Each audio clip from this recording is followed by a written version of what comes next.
Nous vous saluons tous dans le nom du Seigneur Jésus-Christ. Ce matin, nous sommes réunis ensemble au travers de ce média pour pouvoir louer l'Éternel. Et c'est là notre joie de pouvoir faire monter vers lui nos louanges, nos actions de grâce. Et nous vous invitons à prendre part à ce moment pour pouvoir faire monter nos cantiques vers le Dieu Tout-Puissant qui nous a donné la vie en Jésus-Christ. J'invite le groupe de louanges à partager ce moment avec nous et nous allons célébrer notre Dieu au travers des chants.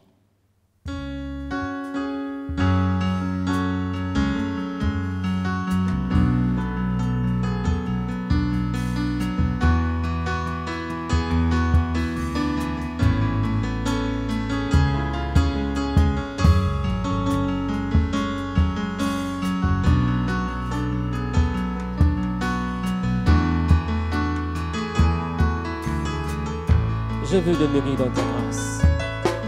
Je veux demeurer dans ta grâce.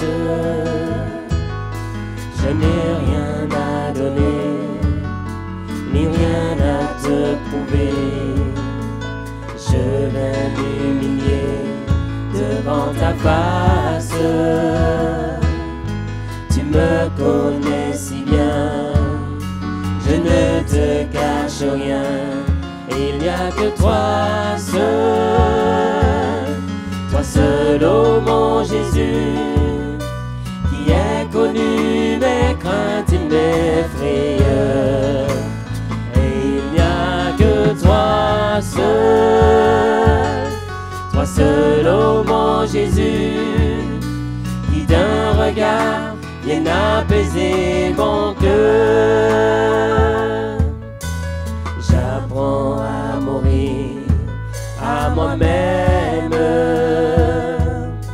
Je choisis ton chemin, j'abandonne le mien. Ton esprit me guide et m'enseigne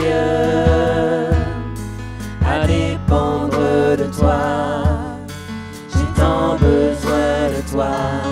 Il n'y a que toi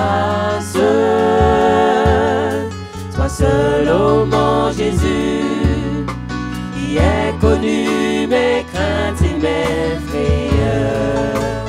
Et il n'y a que toi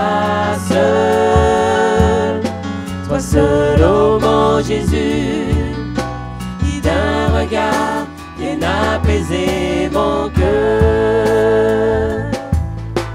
Je chéris en moi ta parole,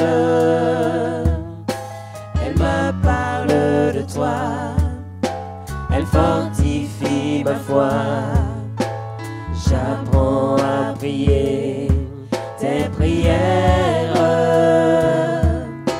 Lorsque tu as parlé, je ne veux plus douter. Il n'y a que toi seul, ô mon Jésus, qui ai connu mes craintes et mes frayeurs. Il n'y a que toi seul, ô mon Jésus, qui d'un regard vient apaiser mon cœur. Il n'y a que toi seul, Seigneur. Il n'y a que toi seul, ô mon Jésus, qui ai connu mes craintes et mes frayeurs. Il n'y a que toi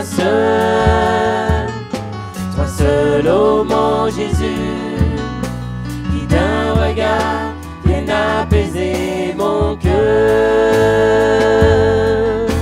Qui d'un regard vient apaiser mon cœur.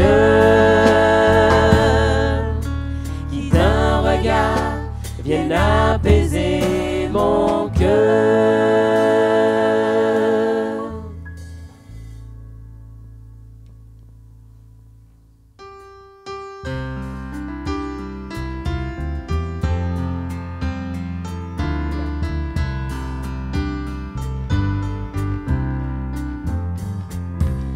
Ma vie enfin je te donne, oh Jésus, agneau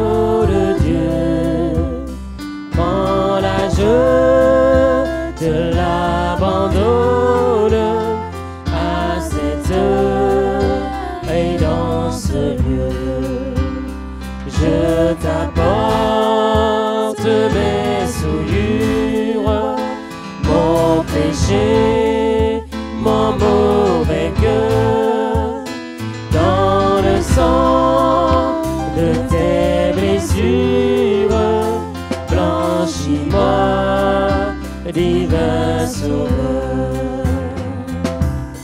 Tu connais mes luttes vaines pour triompher de mon cœur. Tu sais le poids de mes chaînes et ma secrète douleur. Que ta puissance infinie m'affranchisse du péché et que par l'esprit de vie du mal je sois détaché. Sans réserve je me livre, je ne garde rien pour moi. Mon désir est de te suivre, d'être à tes ordres, mon roi.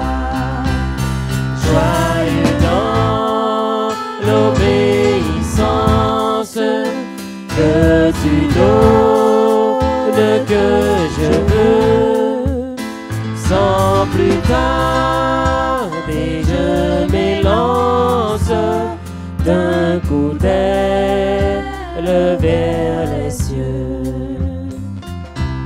C'est la jamais l'alliance que je traite maintenant, et dans ton amour immense, viens la signe de ton sang.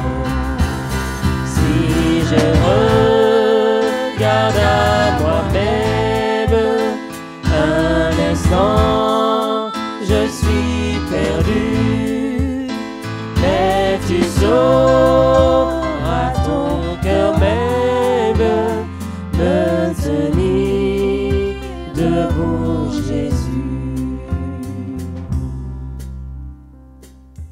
Amen.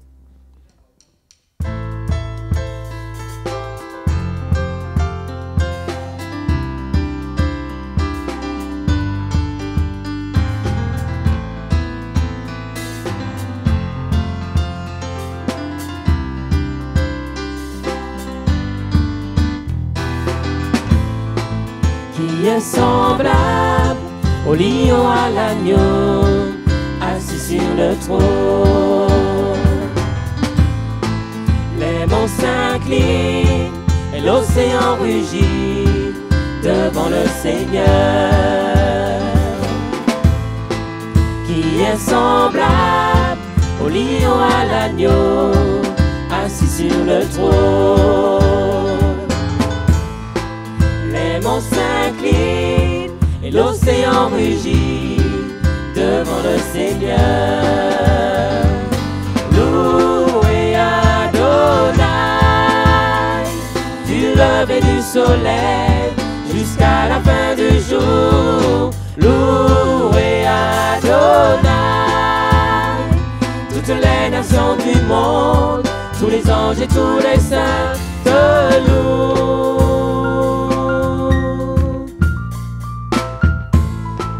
Qui est semblable au lion à l'agneau, assis sur le trône.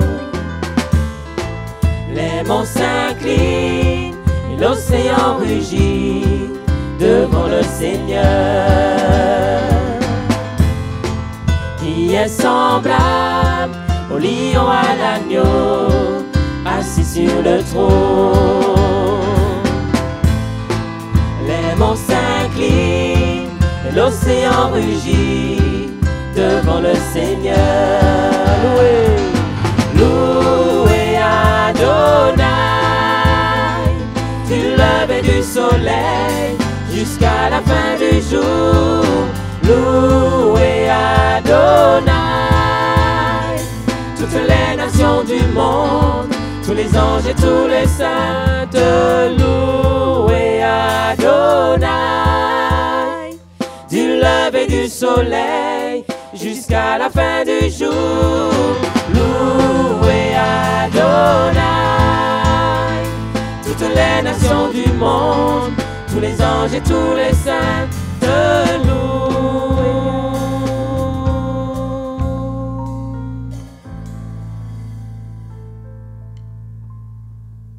Nous remercions le groupe pour ce moment agréable au travers des chants et nous allons prier le Seigneur, mais avant tout, nous allons introduire la prière par la lecture du psaume 146. Il est écrit « Louez l'Éternel ». Mon âme loue l'Éternel. Je louerai l'Éternel tant que je vivrai. Je célébrerai mon Dieu tant que j'existerai. Ne vous confiez pas aux grands, aux fils de l'homme qui ne peuvent sauver. Leur souffle s'en va, ils rentrent dans la terre, et ce même jour, leurs desseins périssent. Heureux celui qui a pour secours le Dieu de Jacob, qui met son espoir en l'Éternel son Dieu. Il a fait les cieux et la terre, la mer et tout ce qui s'y trouve. Il garde la fidélité à toujours. Il fait droit aux opprimés, il donne du pain aux affamés. L'Éternel délivre les captifs. L'Éternel ouvre les yeux des aveugles. L'Éternel redresse ceux qui sont courbés.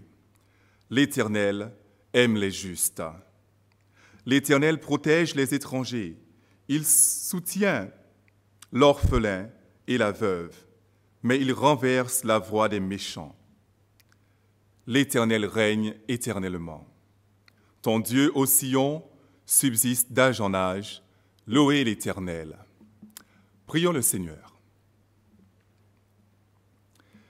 Éternel notre Dieu, que ton nom soit sanctifié, que ton règne vienne, que ta volonté soit faite, sur la terre comme au ciel, car c'est à toi qu'appartiennent dans tous les siècles le règne, la puissance et la gloire. Qui est comme toi, ô Dieu? Qui peut se mesurer à toi? Tu as créé ce monde et tout ce qui s'y trouve pour ta gloire, et c'est toi encore en ce jour qui en prends soin. Malgré, Seigneur, nos iniquités, malgré la dépravation de nos cœurs, tu jettes toujours un regard de miséricorde sur ce monde afin de rappeler à l'humanité que tu es Dieu et que tu es souverain. Et ce matin, nous voulons te dire merci. Merci de ce qu'un jour tu as déversé sur nous ta grâce.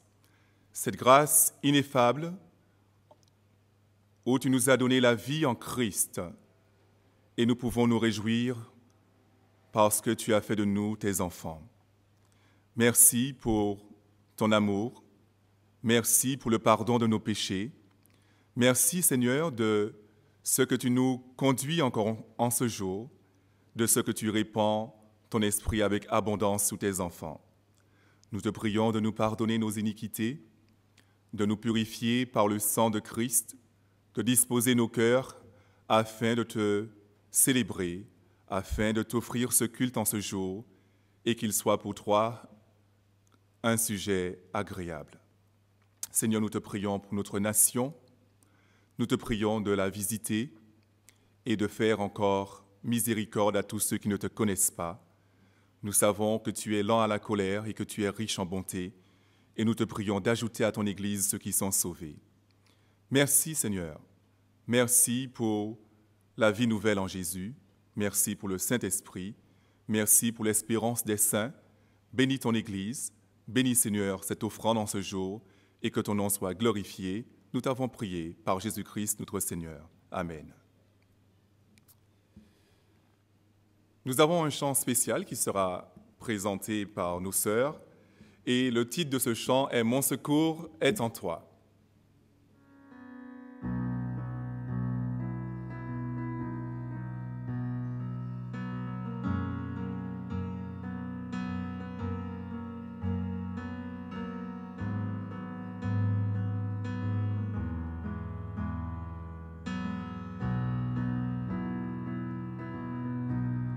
Si la lune me glace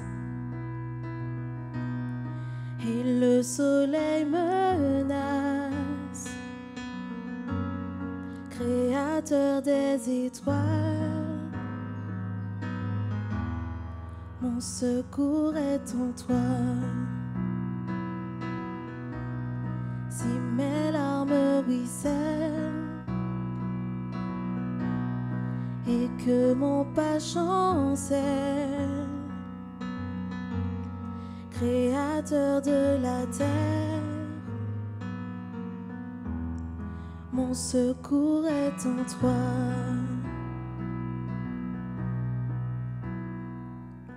Je lève les yeux vers les hauts sommets. Toi seul est mon Dieu.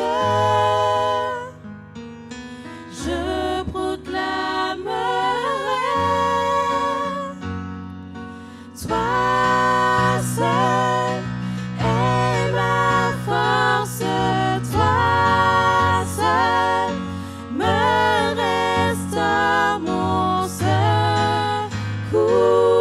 est en toi.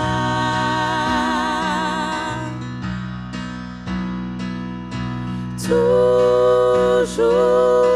tu me portes, jamais tu ne dors, mon secours est en toi. Si la peur m'envahit et mon âme chavire, Créateur de la vie, mon secours est en toi.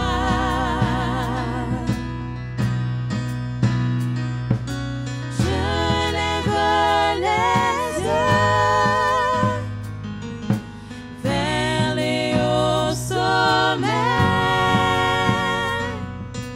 Toi seul est mon Dieu.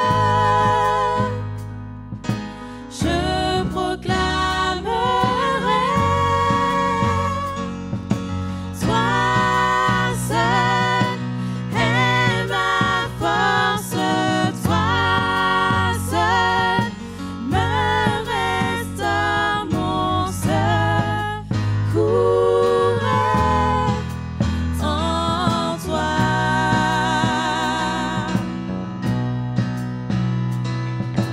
Toujours tu me portes, jamais tu ne dors, mon secours est en toi.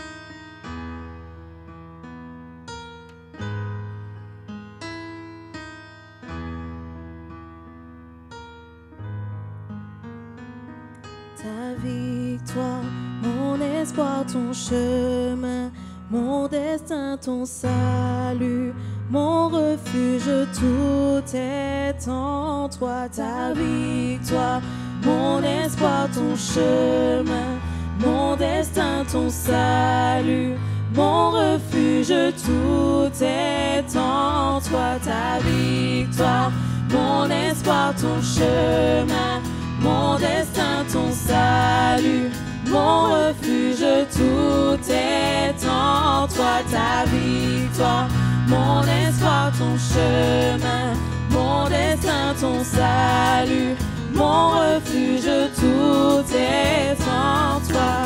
Toi seul est ma force. Toi seul me restaure, mon secours est en toi.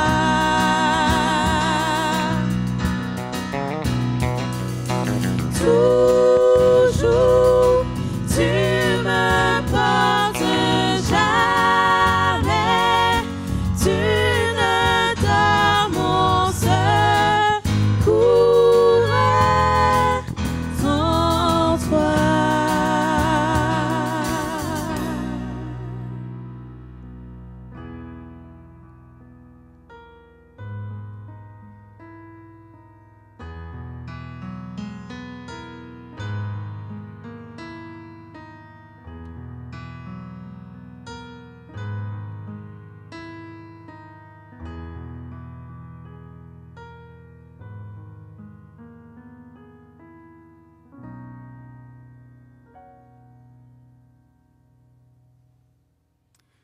Nous remercions nos sœurs pour ce merveilleux chant et sans plus tarder, je vous invite à ouvrir la parole avec moi afin de lire dans l'Évangile selon Marc, chapitre 4, versets 35 à 41. Marc 4, verset 35. Il est écrit ceci. Ce même jour, sur le soir, Jésus dit « Passons à l'autre bord ». Après avoir renvoyé la foule, ils l'emmenèrent dans la barque où il se trouvait. Il y avait aussi d'autres barques avec lui. Il s'éleva un grand tourbillon, et les flots se jetaient sur la barque au point qu'elle se remplissait déjà. Et lui, il dormait à la poupe sur le coussin. Ils le réveillèrent et lui dirent « Maître, ne t'inquiètes-tu pas de ce que nous périssons ?» S'étant réveillé, il menaça le vent et dit à la mer « Silence, tais-toi !» Et le vent cessa, et il y eut un grand calme. Puis il leur dit « Pourquoi avez-vous ainsi peur? Comment n'avez-vous point de foi ?» Ils furent saisis d'une grande crainte, et ils se dirent les uns aux autres « Qui est donc celui-ci, à qui obéissent même le vent et la mer ?» Que Dieu bénisse la lecture de sa parole. Qui est donc cet homme? C'est la question que se posèrent les disciples. Et cette question, bien-aimés, en dit long sur les mois des disciples au moment où Jésus opéra ce miracle. Et ce matin, je vous propose de parcourir cette section afin d'analyser ce qui a provoqué la crainte des disciples. Nous allons voir que c'est le Seigneur Jésus qui demande de passer de l'autre bord. Deuxièmement, nous allons analyser la raison pour laquelle les disciples réveillèrent Jésus.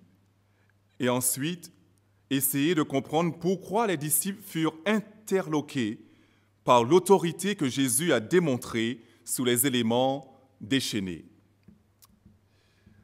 Jésus demande de passer de l'autre bord. Bien-aimés, cette section de l'Évangile selon Marc est impressionnante. La première chose que nous devons observer, c'est que l'initiative de passer de l'autre bord vient du Seigneur Jésus. Et je vous invite à relever 3 détails qui peuvent nous permettre de comprendre encore mieux qui est Jésus. Premièrement, le Seigneur conduit ses disciples. Nous voyons que c'est lui qui donne des directives. Et quand il s'agit d'entreprendre une chose sur terre pour la gloire de Dieu, Jésus conduit.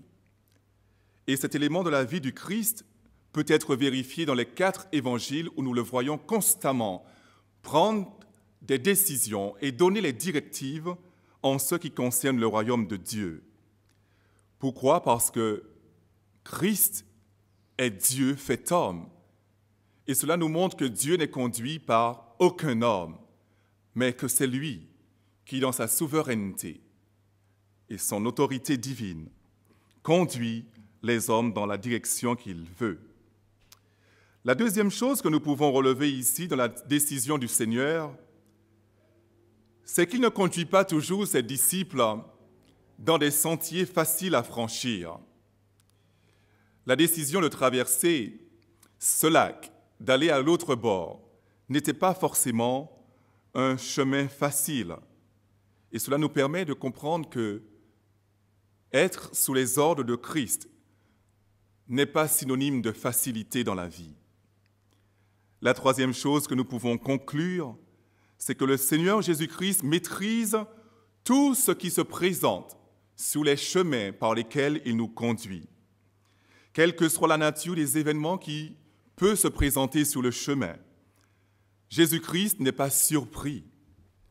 Jésus-Christ ne s'alarme pas parce qu'il sait en lui-même qu'il a tout pouvoir sur la terre et dans les cieux. C'est ce qu'il nous dit dans Matthieu 28, verset 18, où il rappelle que tout pouvoir m'a été donné dans le ciel et sur la terre. Jésus-Christ n'est jamais surpris par ceux qui se présentent sur les chemins par lesquels il nous conduit parce que tout pouvoir lui a été donné. De ce fait, bien-aimés, quand le Seigneur indique de passer de l'autre bord, en aucun cas, il n'a piégé ses disciples. Au contraire, par sa quiétude, nous voyons que tout allait bien, malgré le fait qu'une tempête sévissait. Nous voyons que la quiétude de Christ montrait que tout était sous contrôle et qu'il n'y avait pas lieu d'être terrifié.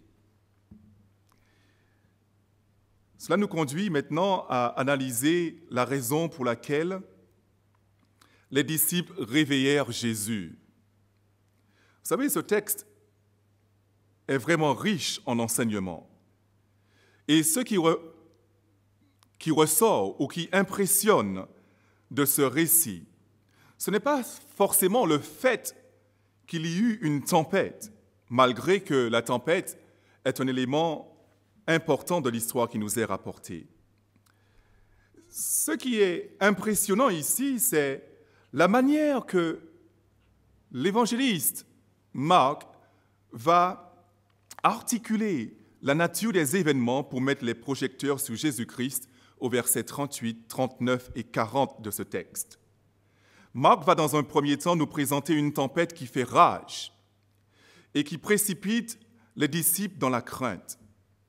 Ensuite, il va nous faire pénétrer l'état d'urgence dans lequel se trouvaient les disciples. Ce que nous constatons, c'est qu'il n'y avait même pas un disciple qui était confiant, car il est dit « ils » réveillèrent Jésus, et « ils » est au pluriel, ce qui montre que tous, sans exception, ils étaient terrifiés. Pas un était confiant, car tous voyaient approcher leur mort. Et Marc nous présente Jésus de son côté, qui dort, pratiquement absent de ce qui se passe, pas concerné par le tumulte de cette tempête. Jésus est tranquille. Et face à la gravité de cette tempête qu'il ne maîtrisait pas, l'auteur nous rapporte la raison pour laquelle les disciples décident de réveiller Jésus.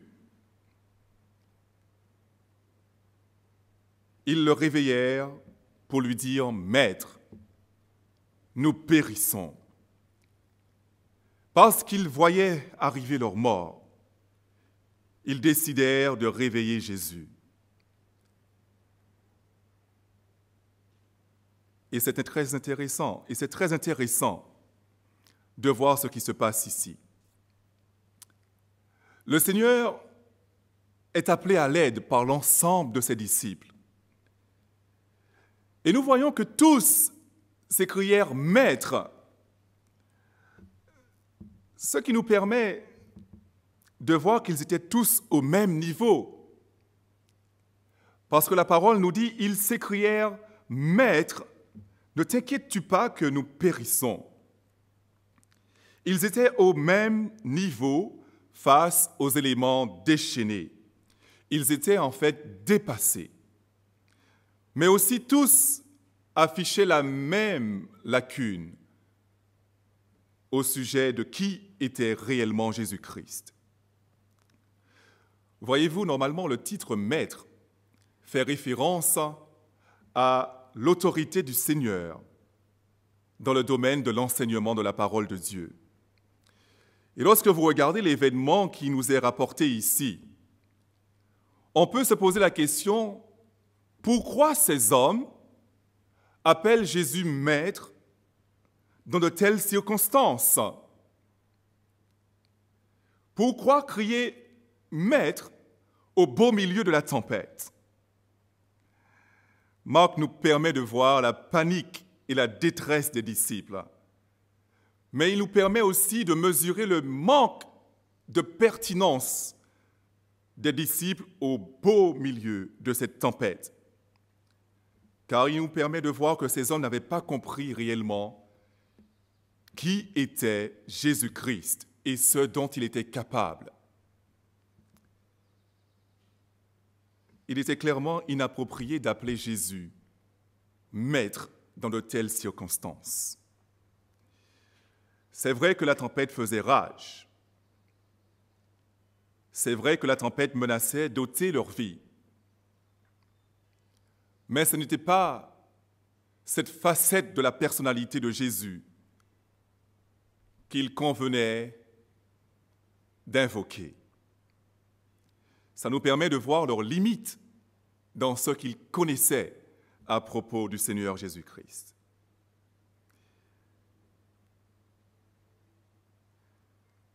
Et cela explique, bien-aimés, la crainte qui était la leur face aux éléments déchaînés.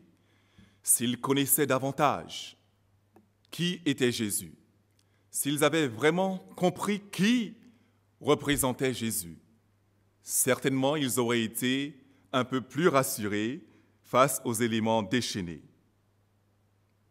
Ils ont appelé Maître, car c'est ce qu'ils connaissaient de lui. Ils savaient que c'était un grand enseignant. Et certainement lorsqu'ils crièrent à Jésus ainsi, il est fort probable qu'ils s'attendaient à le voir donner un conseil pour manœuvrer leur barque vers une zone d'accalmie. Vous savez, les disciples n'étaient pas ignorants de l'histoire d'Israël. Certainement, la situation qu'ils vivaient les ont renvoyés vers l'histoire de Jonas, parce qu'ils se trouvaient dans une situation similaire, car l'histoire de Jonas dit que Jonas dormait en pleine tempête et que les marins l'ont réveillé, car il périssait. Et Jonas a donné une solution aux marins pour qu'ils sortent sains et saufs de cette tempête qui les affectait.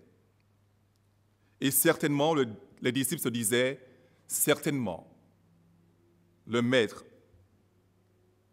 en fera de même. Ils avaient peut-être envisagé toutes sortes de scénarios en appelant Jésus à la rescousse. Mais certainement, ils n'avaient pas vu que le Seigneur allait opérer un miracle qui déplace tout entendement. Jésus se réveilla et dit « Silence, tais-toi » et le vent cessa et il y eut un grand calme. J'attire votre attention sur les propos du Seigneur Jésus-Christ à l'encontre de ses disciples. Certainement, cela peut paraître difficile, dur à entendre, mais au verset 40, il réprimande ses disciples. Il leur dit « Pourquoi avez-vous ainsi peur? Comment n'avez-vous point de foi ?» Nous avons là deux questions qui semblent être disproportionnées par rapport à ce que viennent de vivre ces hommes.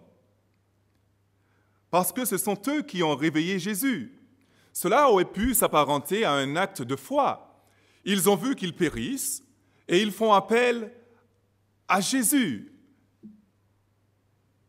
Et pourtant, malgré le fait que ce soit eux qui ont tiré la sonnette d'alarme pour faire savoir qu'ils périssaient, Jésus les reprend, et il les reprend au sujet de leur crainte et aussi au sujet de leur foi.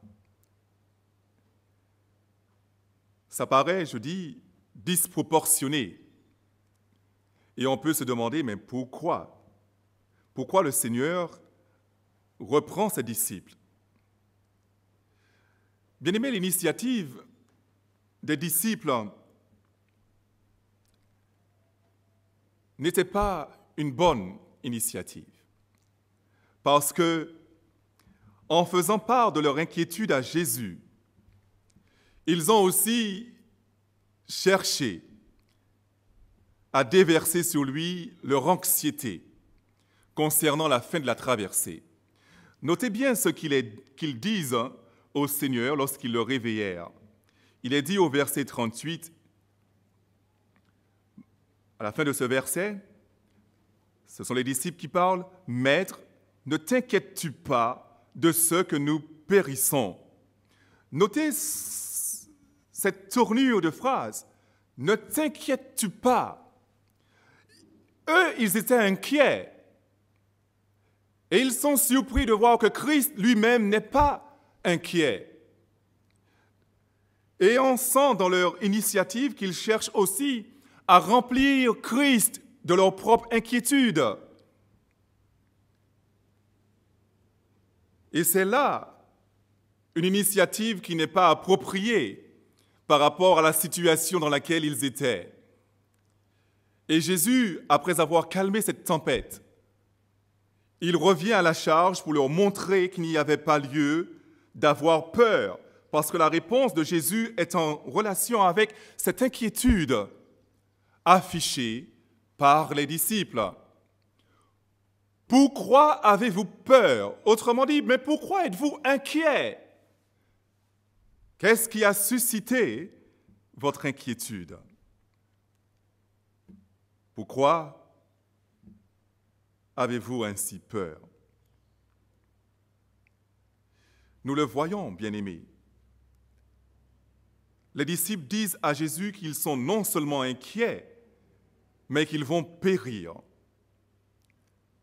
Et en quelque part, dans leur propre discours, dans leur propre panique, malgré eux, ils font comprendre à Jésus que cette traversée n'était pas une bonne idée.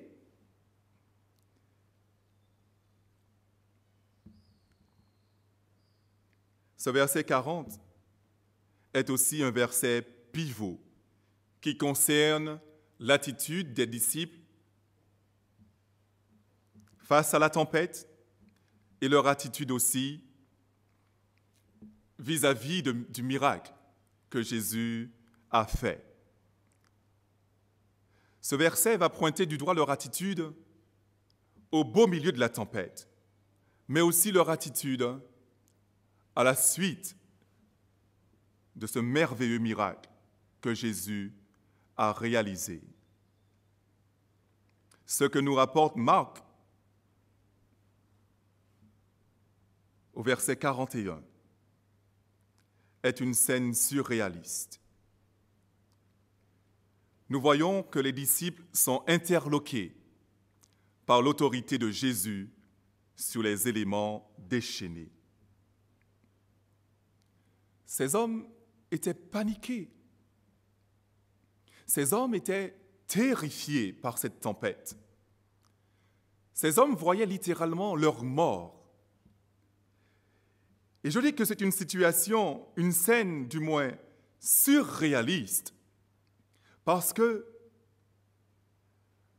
après avoir sollicité le Seigneur, après avoir été sauvés par la main puissante de Jésus, ces hommes n'ont exprimé aucune joie. Mais aucune joie. C'est surprenant.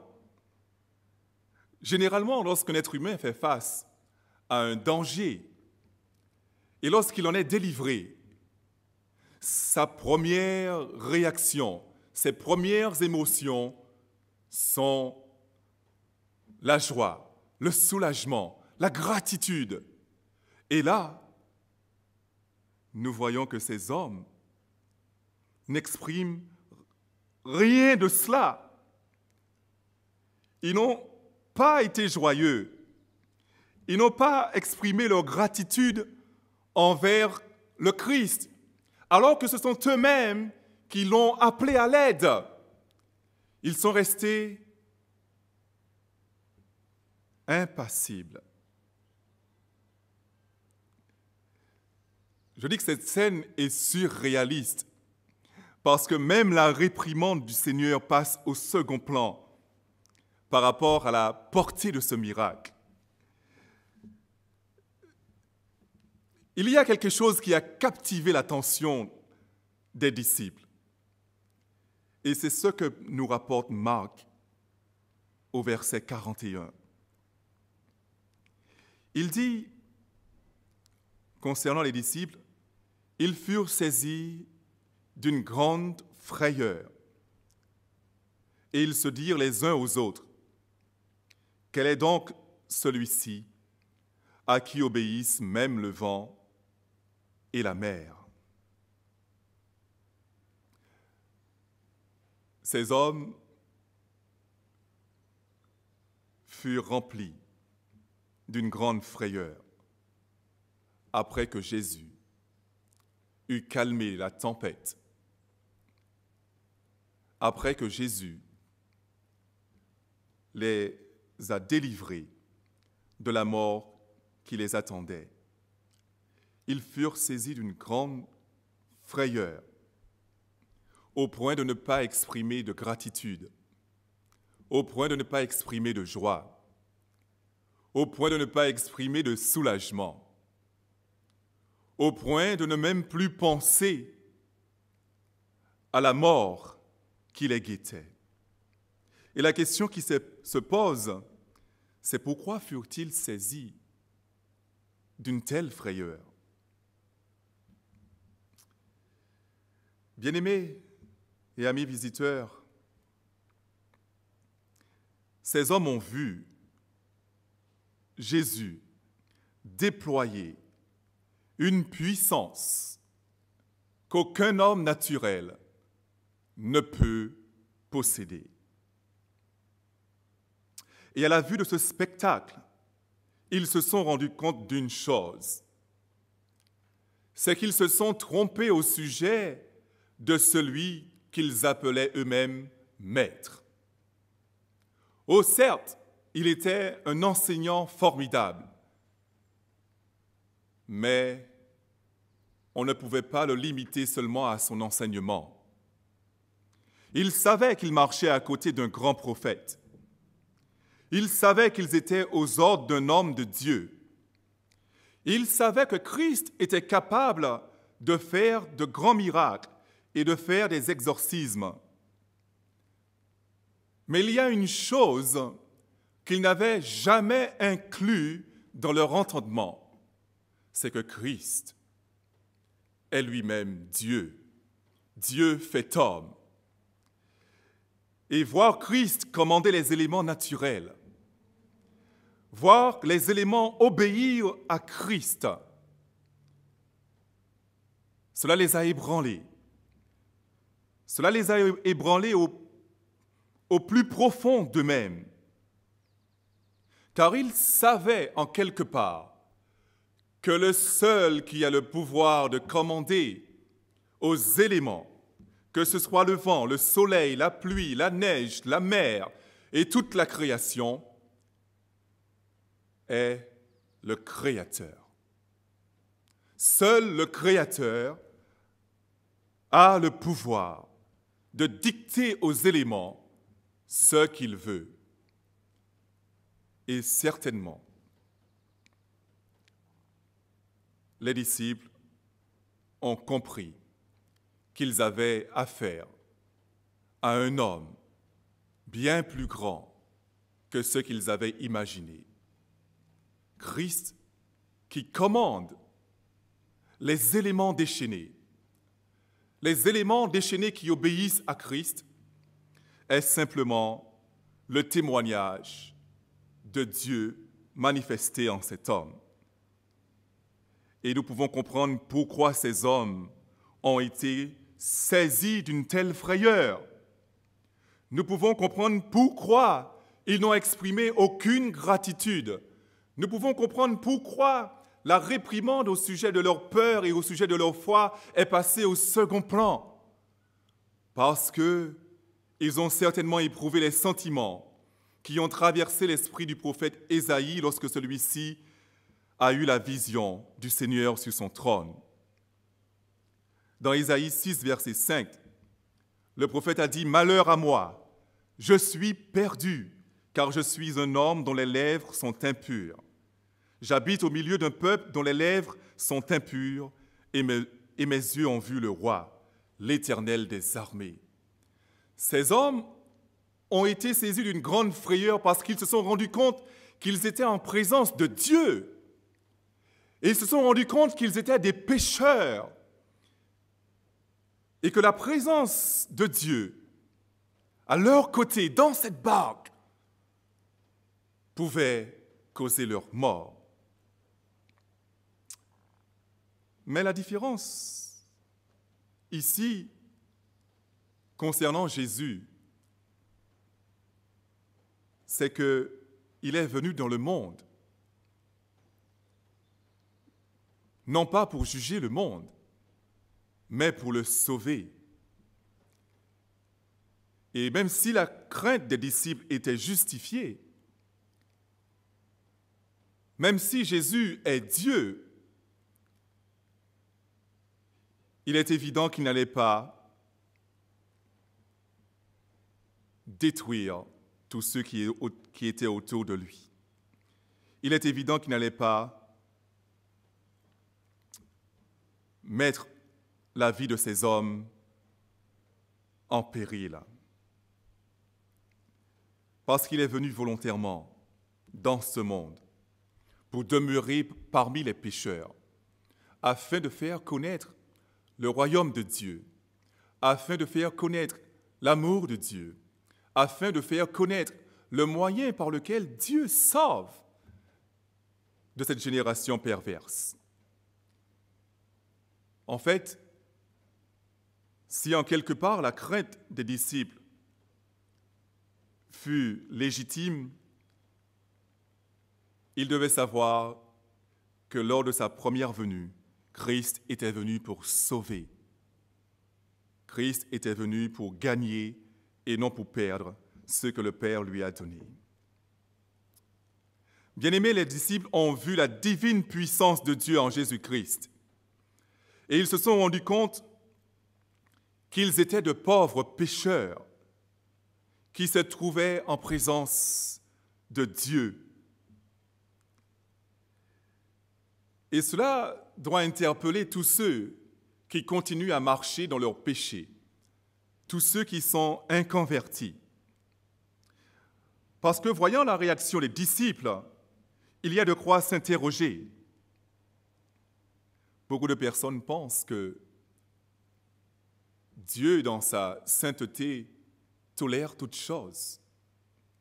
Mais lorsque vous voyez la réaction de ces hommes, qui ont certainement pris conscience qu'ils étaient en présence du Dieu vivant, nous pouvons voir que tout homme pécheur, tout homme inconverti, devrait commencer à être animé par la même crainte et chercher à connaître les voies de Dieu pour être eux-mêmes sauvés.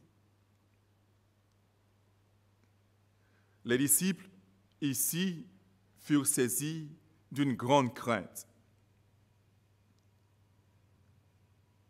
Et ils se dirent les uns aux autres, « Quel est donc celui-ci à qui obéissent même le vent et la mer ?» Voyez-vous, c'est une question rhétorique. Ils n'avaient pas vraiment besoin d'une réponse, parce qu'ils ont eu une démonstration de puissance, une démonstration d'autorité, une démonstration glorieuse de la divine présence de Dieu en Christ. Ils n'avaient pas besoin vraiment de réponse, même s'ils n'ont pas tout assimilé, même s'ils n'ont pas tout compris au sujet de Christ à ce moment précis. Nous verrons que ce spectacle auquel ils ont été exposés va contribuer à développer leur foi et leur compréhension de qui est Jésus-Christ. Quel est donc celui-ci, à qui obéissent même le vent et la mer? Bien-aimé, la question a trouvé sa réponse dans nos cœurs aujourd'hui, parce que l'Esprit de Dieu habite en nous. parce que nous avons été régénérés. Et ce passage contient cette édification qui nous rappelle que c'est le Seigneur Jésus-Christ qui demande de passer à l'autre bord. Cet aspect de la vie du croyant qui est décrit dans ce passage par l'évangéliste Marc est primordial. Rappelons-nous ceci, de tout temps et dans toutes les circonstances, Dieu conduit fidèlement son peuple.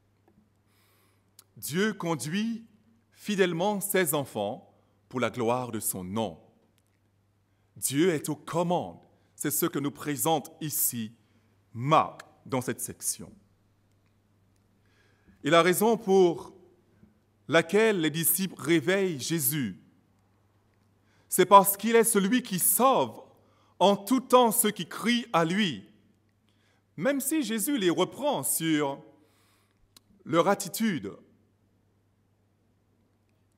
il apparaît néanmoins que c'est Jésus qui sauve. Quand une âme est en péril, elle peut crier à Jésus pour être sauvée, parce que c'est Jésus seul qui sauve. Malgré la peur affichée par les disciples, malgré leur manque de foi dans ce que Christ a dit, Jésus répond toujours de manière salutaire à tous ceux qui crient à lui.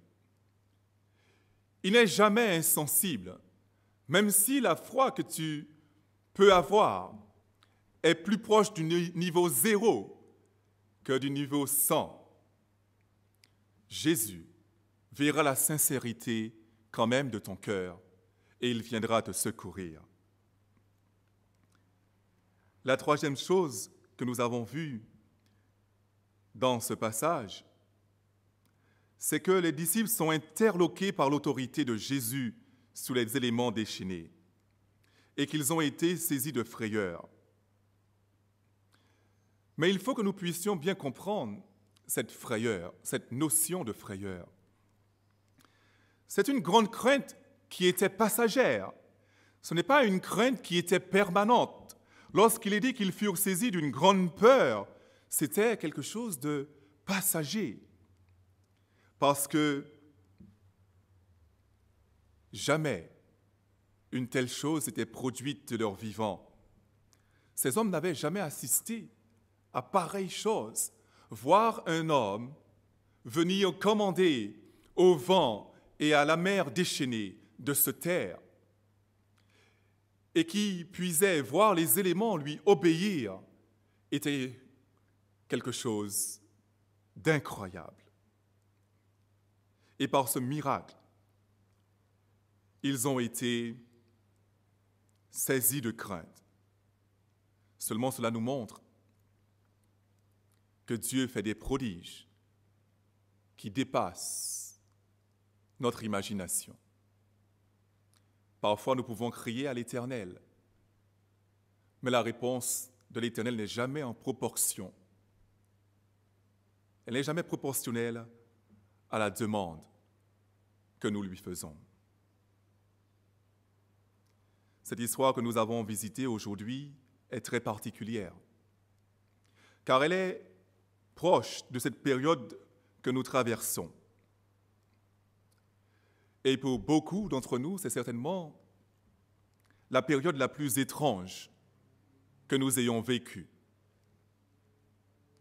Cette tempête qui a surgi sur le lac et qui a menacé la vie des disciples au point de faire transparaître leur peur est identique à ce virus qui s'est abattu dans le monde. Et ce que cette histoire nous permet de comprendre aussi, c'est que les êtres humains sont fragiles. C'est que les êtres humains sont des créatures finies, des créatures qui dépendent non pas d'eux-mêmes, mais de celui qui a créé toutes choses. Et ce virus qui touche le monde a les mêmes effets sur l'humanité aujourd'hui. La peur est là. Que nous soyons chrétiens ou pas, la peur est là. Le doute s'est installé. L'incompréhension demeure. Les difficultés se sont accrues. La foi même de certains chrétiens semble être lointaine. Et qui puisait, à l'instar des disciples dans ce passage, les regards sont fixés sur ce virus et sur toute l'actualité qui tourne autour de ce virus. Les croyants crient à Dieu dans une panique généralisée. Et nous voyons aussi pareille chose, l'amnésie qui gagne les cœurs face à cet événement.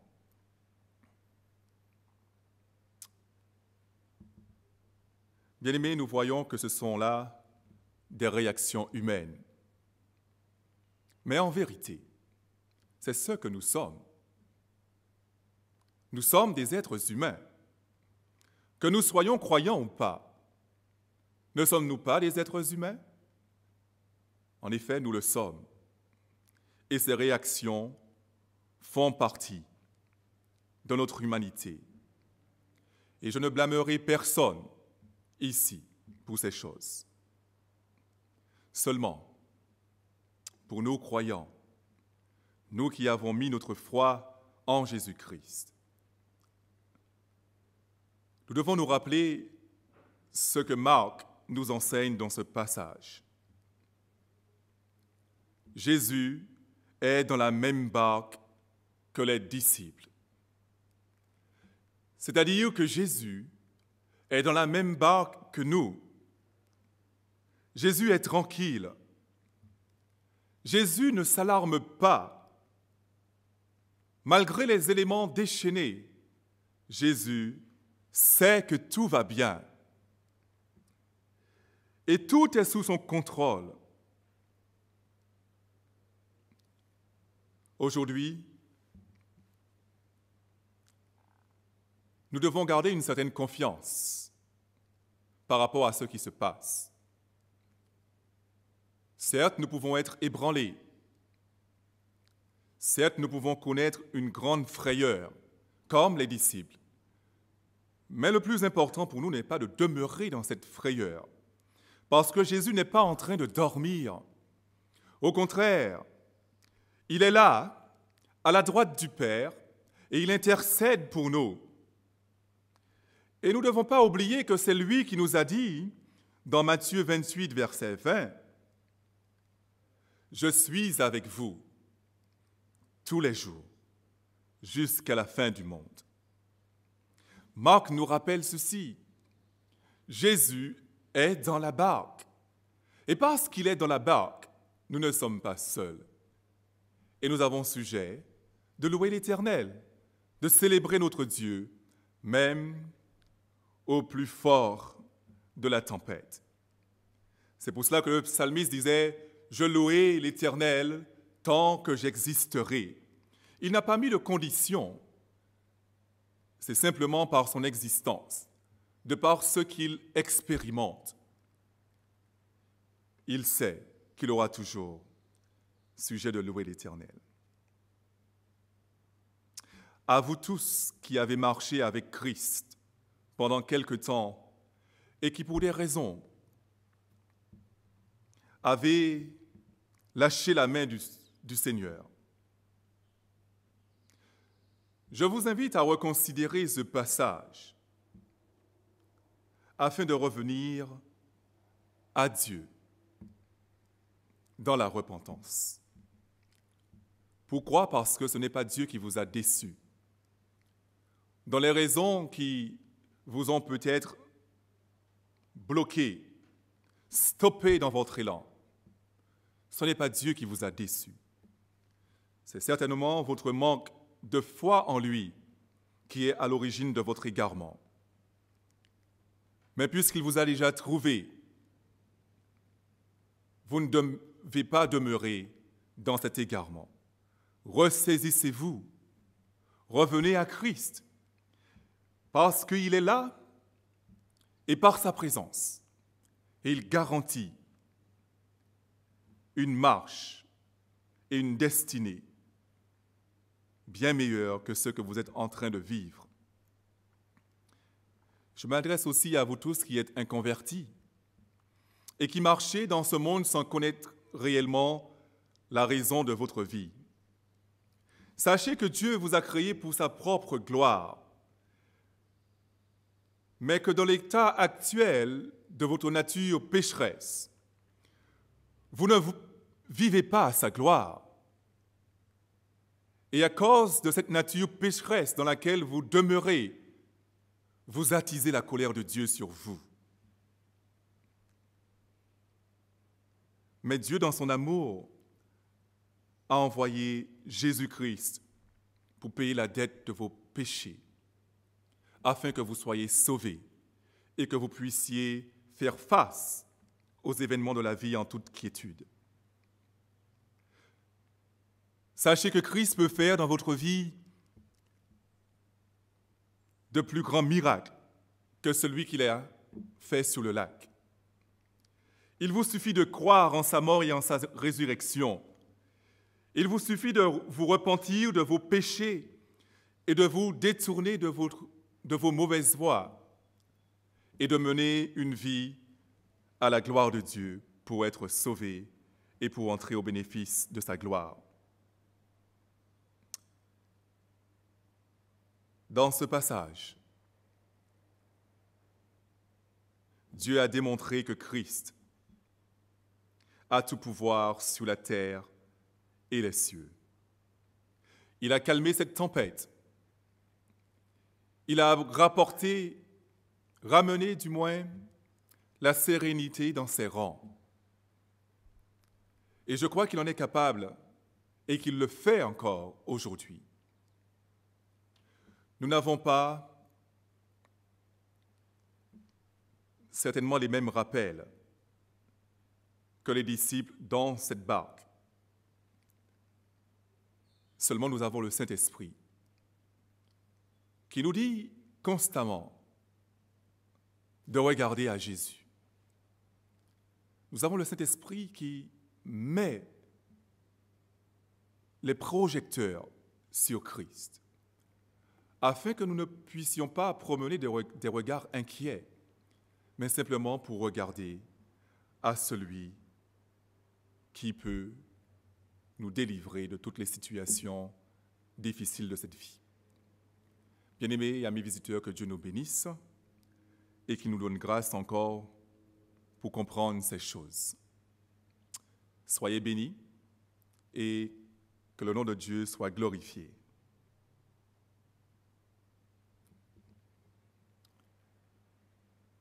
Nous allons prier le Seigneur pour clôturer ce service. Je vous invite à incliner vos têtes. Seigneur, nous bénissons ton nom, parce que tu es venu dans le monde et tu as, par ta mort, brisé le joug du péché. Par ta mort, tu as apporté la délivrance. Tu as pris sur toi le châtiment qui nous était destiné. Et aujourd'hui, nous avons la paix. Nous tous qui croyons et qui avons mis notre foi en toi, nous savons que nous sommes en paix parce que tu as pris le châtiment qui nous donne la paix. Nous bénissons ton nom parce que tu es dans cette barque qui nous conduit vers l'éternité. Et nous savons que même si le chemin est tortueux, difficile, qu'il n'y a pas lieu de paniquer parce que tu as tout sous ton contrôle. Merci de nous garantir une telle sécurité dans notre demeure, mais aussi dans nos cœurs. Visite ton peuple. Visite tous ceux, Seigneur, qui ont besoin de ta grâce. Renouvelle notre intelligence afin de regarder et de comprendre vraiment ce dont tu es capable. Les disciples ont eu besoin de ta grâce pour élever leur âme et leur intelligence, pour saisir que tu es Dieu et que tu as tout pouvoir dans les cieux et sur la terre. Nous prions vraiment qu'en cette période difficile et celle qui va suivre, que tu puisses nous visiter, nous entretenir et nous garder contre toute détresse, contre toute forme de crise intérieure, afin d'être en mesure de glorifier ton nom. Bénis ton peuple, bénis tes enfants, et glorifie ton nom encore au sein de l'Église. Nous te remettons tous ceux qui ne te connaissent pas, tous ceux qui ont pendant un temps marché avec toi et qui ont abandonné, afin que tu leur apportes, Seigneur, vraiment ta lumière. Sauve et ajoute à ton Église ceux qui sont sauvés et fais briller la gloire de l'Évangile encore sur ces âmes. Nous te louons parce que tu fais tout à merveille. Nous te louons parce que tu es digne de recevoir, ô Dieu, l'honneur, la puissance et la gloire. Que ton nom soit béni, dès maintenant et à jamais, du soleil levant jusqu'à son couchant. Nous t'avons prié dans le nom de Jésus. Amen. Je vous invite à chanter ce chant, cette doxologie avec nous, afin de glorifier encore le nom de notre Dieu. Et je vous dis à bientôt. Soyez bénis dans le nom du Seigneur Jésus.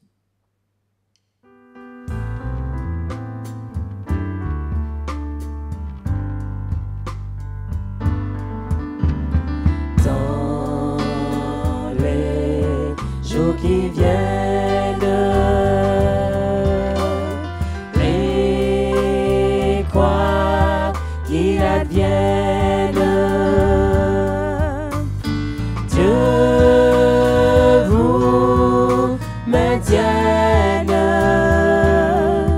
à jamais en paix. De par vos prières, votre vie entière soit sa lumière à jamais en paix.